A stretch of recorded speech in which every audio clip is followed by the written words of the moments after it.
کہ وہ کہتے وہ تھے جو کرتے نہیں تھے، اور کرتے وہ تھے جس کا حکم نہیں۔ عید میلاد النبی کیا حضور کا حکم ہے؟ کیا اس کا کوئی ثبوت صحابہ سے ہے؟ کیا ہم صحابہ کے مقابلے میں حضور سے زیادہ محبت کرتے ہیں؟ لیکن تھا کہ معاملہ ما لا یؤمرون، جس چیز کا حکم ہوا نہیں اس پر عمل ہو رہا۔ یہ ہے در حقیقت رسم پرستی، اور رسم کے اندر پھر اضافہ ہوتے چلا جاتا ہے، اس پر ردے پر چڑھتے چلے جانا جو ہے۔ نتیجہ کیا نکلتا ہے؟ جہاں بدعت آئے گی سنت رخصت ہو جائے گی۔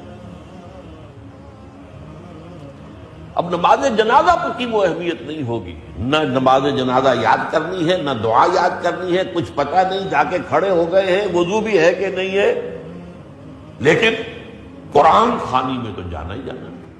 آپ کو معلوم ہے کہ ماہ ربیع الاول کا آغاز ہو چکا ہے۔ یہ ماہ مبارک حضور صلی اللہ علیہ وسلم کی سیرت مطہرہ سے ایک بڑا گہرا تعلق رکھتا ہے۔ حضور کی ولادت باسعادت بھی اسی ماہ مبارک میں ہوئی، اگرچہ تاریخ کے بارے میں اختلاف ہے۔ حضور کا انتقال بھی اس ماہ مبارک میں ہوا، اور وہ متفق علیہ تاریخ ہے 12 ربیع الاول اصل میں حضور کا یوم وفات، اور اکثر محققین کی رائے یہ ہے کہ آپ کا یوم ولادت جو ہے وہ 9 ربیع الاول۔ یہی وجہ ہے کہ مجھے یاد ہے کہ ہمارے بچپن میں اس دن کو جو لوگ کچھ تھوڑا بہت مناتے بھی تھے تو 12 وفات کے نام سے در حقیقت یہ نام یاد کیا جاتا تھا۔ حضور صلی اللہ علیہ وسلم کی وفات کا دن ہے، کچھ کھانا پکا کر کچھ غریبوں کو مساکین کو کھلانا، یہ در حقیقت چیز تھی کہ جو اب ہوتے ہوتے اس نے بہت ہی ایک دوسری صورت اختیار کر لی ہے۔ اب یہ ایک جشن بن گیا ہے اور ایک عید کا سا سما، بلکہ واقعہ یہ ہے کہ جو اصل 2 عیدیں ہیں وہ کہیں پیچھے چلی گئی ہیں، اور یہ جو 2 عیدیں ہم نے ایجاد کی ہیں، ایک عید میلاد النبی اور ایک عید استقلال، اگر ہم جائزہ لیں تو شاید یہ 2 جو ہے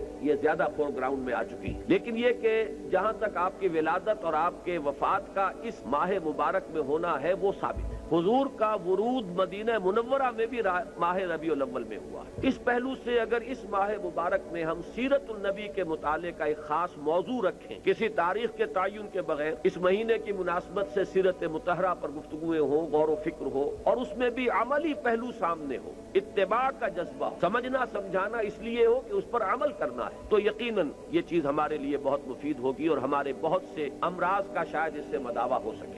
ہمارے ہاں سیرت کے جلسے تو آج کل ہوں گے، بے شمار ہوں گے، ہر جگہ ہوں گے۔ ہوتا کیا ہے؟ آپ کی عظمت بیان ہو رہی ہے، آپ کی کالی کملی کا تذکرہ ہو رہا ہے، آپ کی سرمئی آنکھوں کا حسن بیان کیا جا رہا ہے، آپ کی زلفوں کی تذکرہ، یہ ہے، یہ تو نہیں ہے، اس میں کوئی شک نہیں۔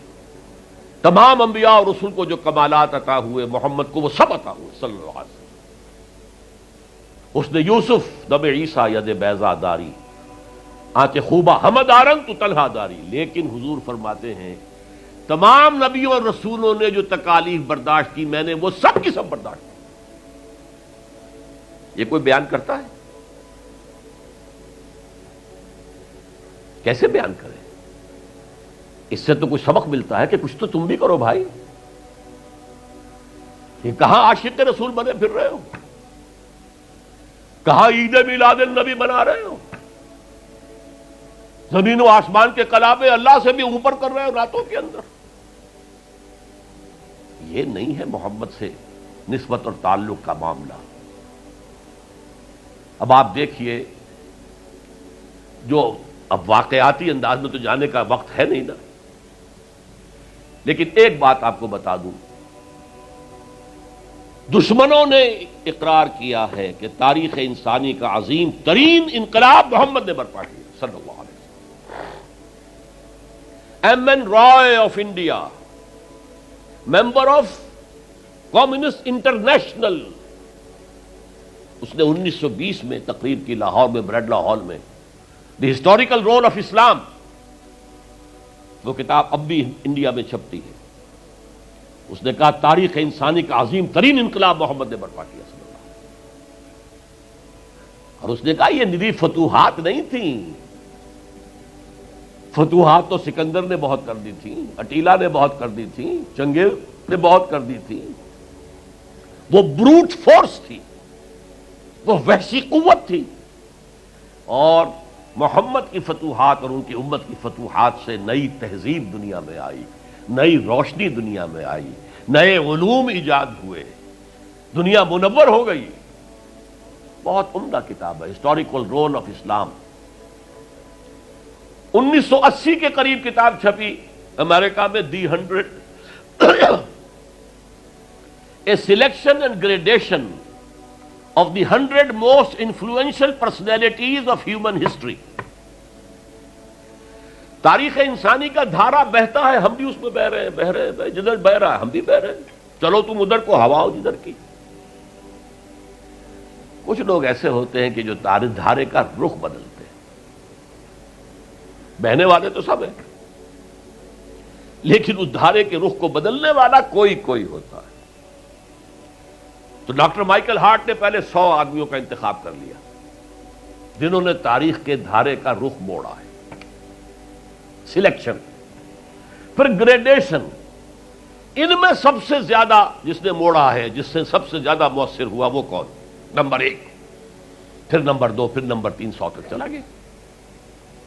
نمبر 1 پر حضور کو لا رہا ہے، عیسائی ہے اور ابھی تک کوئی اطلاع نہیں ہے اس کے اسلام لے آنے کی، زندہ ہے، مینہٹن میں رہتا ہے۔ اس نے پھر اس کی وجہ بیان کی کہ naturally I O an explanation. Jesus کو جسے خدا مانتے ہیں اسے نمبر 3 پہ لے گیا، حضور کو نمبر 1 پر، اور جواب کیا دیتا ہے، ایکسپلینیشن کیا ہے؟ This is because he is the only person supremely successful in both the religious and secular fields۔ جتنے بڑے لوگ دنیا میں ہیں وہ یا ادھر اونچے ہیں تو ادھر کچھ نہیں، ادھر اونچے ہیں تو ادھر کچھ نہیں۔ بڑے حکمران، بڑے فاتح، اخلاقی اور دینی اور روحانی اعتبار سے 0 بلکہ مائنس۔ بڑے مذہب، اخلاقی تعلیمات، روحانی تعلیمات بہت اونچے، گوتم بدھ، حضرت مسیح، لیکن ریاست، حکومت، سیاست 0۔ ایک ہی شخص ہے، ایک شخص ہے، کتنی بڑی سچائی اس کے قلم سے نکلی ہے۔ دی only person supremely successful in both the religious and the secular fields. بہرحال یہ سمجھیے کہ تکمیل رسالت کا یہ مرحلہ ہے، یہ مظہر ہے۔ اگر حضور نے اس کو قائم کر کے نہ دکھایا ہوتا تو کہا جا سکتا تھا کہ ٹھیک ہے جی، نظام تو بڑا اچھا ہی ہے لیکن یہ انہونی بات ہے، بھلا کوئی بات ہے؟ سید القوم خادمہم، قوم کا سردار خادم ہوتا ہے، شاعری ہے یہ، اچھا شعر کہہ دیا ہے۔ لیکن محمد نے وہ نظام قائم کیا جہاں ابو بکر اور عمر خادم تھے، چٹائیوں پر بیٹھتے تھے، پیوند لگے ہوئے کپڑے پہنتے تھے، رات کو گشت کے دوران کسی عورت کے کراہنے کی آواز آئی ہے، پتہ کیا، معلوم ہوا کہ درد ذہن میں ہے اور کوئی اٹینڈ کرنے والا نہیں ہے، فوراً گھر گئے، اپنی بیوی کو لے کر آئے، فرسٹ لیڈی، اور اس نے مڈ وائف کا کام کیا ہے۔ ایک اور جگہ دیکھا، بچوں کو رونے کی آواز آئی، پوچھا کیا ہے؟ ماں نے کہا کہ میرے پاس کھانے کو کچھ نہیں ہے، بچے بھوک سے بلک رہے ہیں، اور میں نے یہ صرف ہانڈی چڑھا دی ہے چولہے کے اوپر کے دھوکہ دینے کے لیے کہ کچھ پکا رہی ہوں، تھوڑی دیر میں روتے دھوتے سو جائیں گے۔ کانپ گئے، گئے بیت المال، وہاں سے ایک بوری آٹے کی لی، اپنے کندھے پر غلام سے کہا میرے کندھے، اس نے کہا میں نہیں چلتا ہوں حضرت۔ نہیں، قیامت میں تم میرا بوجھ نہیں اٹھا سکو گے۔ اپنے کندھے پر بوری لگ کر گئے ہیں، وہاں جا کر کھانا پکوایا ہے۔ یہ سید القوم خادم ہوں، کبھی دیکھی تھی دنیا نے یہ بات؟ قائم کر کے دکھایا، نوع انسانی پر حجت قائم کی ہے۔ مائیکل ہارٹ نمبر 1 پر لا رہا ہے، آپ غور کیجیے۔ ایچ جی ویلز کی بھی اب وقت نہیں ہے میرے پاس، میں نے وہاں تقریر کے اندر پوری واضح کی یہ بات، اس کی شہادت، حالانکہ وہ شاتم رسول ہے، حضور کو گالیاں دی ہیں اس نے، بالکل رشدی کی طرح، اور تسلیمہ نسرین جو ہے بنگلہ دیش کی اس کی طرح، لیکن ایک اعتبار سے گھٹنے ٹیک کر حضور کی مدح کرنے پر مجبور ہے۔ تو یہ اصل میں بات تکمیل رسالت ہے، پیش کر دینا، پہنچا دینا، وما علینا الا البلاغ، یہ بھی رسالت کا معاملہ ہے۔ یہ ابتدائی مرحلہ ہے. اس نظام کو قائم کر کے دکھانا، انقلاب برپا کرنا، اس کو چلا کر دکھانا، چاہے وہ 30 برس رہا، لیکن دنیا کا کوئی دوسرا نظام تو ایک دن بھی قائم نہیں ہوا. جس ڈیموکریسی کا خواب والٹیئر اور روسو نے دیکھا تھا، ایک دن کے لیے بھی نہیں آئی. یہ تو کیپٹلسٹ کی ڈکٹیٹرشپ ہے جسے جمہوریت کہا جا رہا ہے. جمہوریت کہاں ہے؟ It's the dictatorship of the capitalist. Billionaire نہ ہو تو آپ الیکشن کیسے لڑیں گے؟ عام آدمی الیکشن لڑ لے گا. دیو استبداد جمہوری قوام پائے کو تو سمجھتا ہے یہ آزادی کی ہے نیلم پری؟ ہم نے خود شاہی کو پہنایا ہے جمہوری لباس. ابلیس کا ایک بشیر کہہ رہا ہے ہم نے خود شاہی کو پہنایا ہے لباس، جب ذرا آدم ہوا ہے خود شناس و خود نگر. آدمیوں میں اپنے حقوق کا ذرا احساس، اور یہ احساس محمد نے پیدا کیا صلی اللہ علیہ وسلم. اس کے تحت انہوں نے کہا اچھا وہ انسانی حاکمیت ٹنوں کے حساب سے فرعون کے سر پہ رکھی ہوئی تھی گندگی، اب ہم نے کیا کیا؟ وہ تولا تولا سب میں بانٹ دو. گندگی تو گندگی رہے گی، نجاست تو نجاست رہے گی. انسانی حاکمیت ایک شخص کی ہو، انسانی حاکمیت پوری قوم کی ہو، کفر ہے، شرک ہے. بہرحال تکمیل رسالت کا ایک پہلو یہ ہے، اس کی مثال میں آپ کو دے دوں، نام چونکہ پہلے بھی 2 مرتبہ لے چکا ہوں. سقراط کا شاگرد بھی اور شارح بھی، سقراط کی اپنی کوئی کتاب نہیں ہے، وہ معلم تھا بس. اس کا فلسفہ بیان کیا ہے افلاطون نے. اور پلیٹو نے کتاب لکھی دی ریپبلک. اب دیکھیے آج سے 2500 سال پرانی کتاب ہو گئی، حضرت عیسیٰ سے 300-400 برس پہلے. کتاب اتنی زوردار ہے آج تک زندہ ہے، ورنہ کتابیں ختم ہو جاتی ہیں. وہ تو کوئی زوردار کتاب ہو تو زندہ رہے گی. نقشہ پیش کیا ایسے ہونا چاہیے، نظام حکومت ایسا ہونا چاہیے، فلاں ایسا ہونا چاہیے، فلاں ایسا ہونا چاہیے. لیکن وہ نظام ایک دن کے لیے بھی دنیا میں کہیں قائم نہیں ہوا. لہذا اسے کیا کہیں گے؟ یوٹوپیا ہے، ایک خیالی جنت ہے.